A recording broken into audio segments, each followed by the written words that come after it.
I'm Henry R. Dierker Jr., owner-operator of Dierker Farm, LLC in Massey, Maryland. I have roughly 1,200 acres I till altogether. This year I have 653 in corn. The balance is in soybeans, single crop and double crop. Been farming since I've been a teenager. I've been at it since, started at 16 years of age. That's quite a few years. And my wife and I decided to do with our business, so in '99 we started a free-flight RSA, and we just do ducks. We don't fool the geese at all. We do the ducks, which at that time was duck population was down, and it provided opportunity for a lot of people for a sport that had disappeared.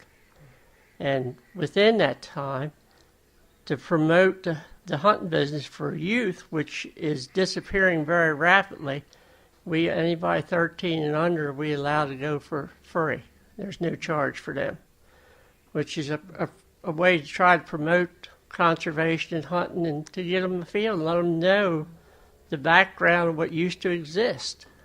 And with the state of Maryland and the type of free flight RSA we have to provide water, and they want to know the source of our water, and we have to provide so much food for every 100 ducks that we release.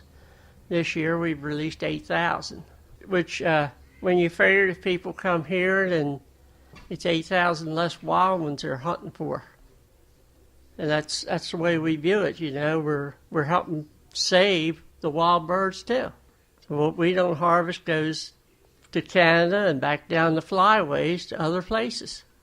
So it's promoting population, and it's conservation. It's conserving what's there.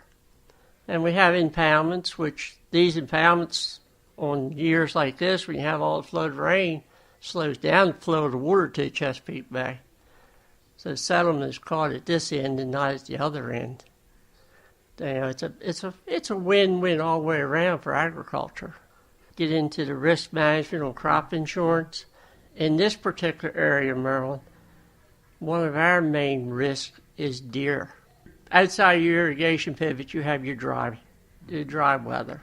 And last year, for 2011's wheat crop, I lost one place due to snow geese.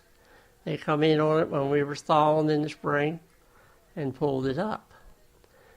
But luckily, I carried crop insurance with it. And they cover, you don't make anything, but it pretty much covers, the coverage level you have different coverage levels, and it will pretty nearly pay all your expenses. I like to stay around 70%. I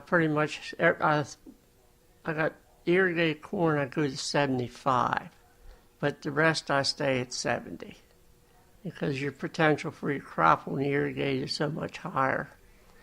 In a year like this, the irrigate is not going to do what it normally does because of the heat spell we went through. It affected pollination, even though you had the ground wet. That's where my cover. Everything is 70 except for that. Crop rotation, I like to do that. I'm experimenting with tillage radishes, which I'm also experimenting with them in my wheat this time. If I can do that, then it eliminates having to go out there and rip anything, because the root system goes 18 inches deep on the tillage radishes. And if I can eliminate having to use tractor, fuel, trips across the field, hours, it will benefit all the way around.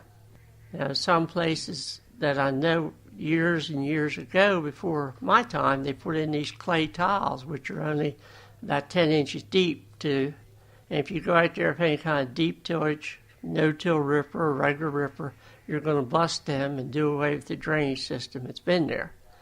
If you can come in there with a tillage radish and break that ground, you don't have to go in there with a tractor. And the tillage radish, winter kills.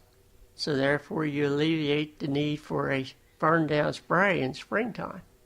It's being outside, being independent, being in control of what I do other than what nature hands us in the line of temperature, water, But it's just being outside and enjoying what you see around you.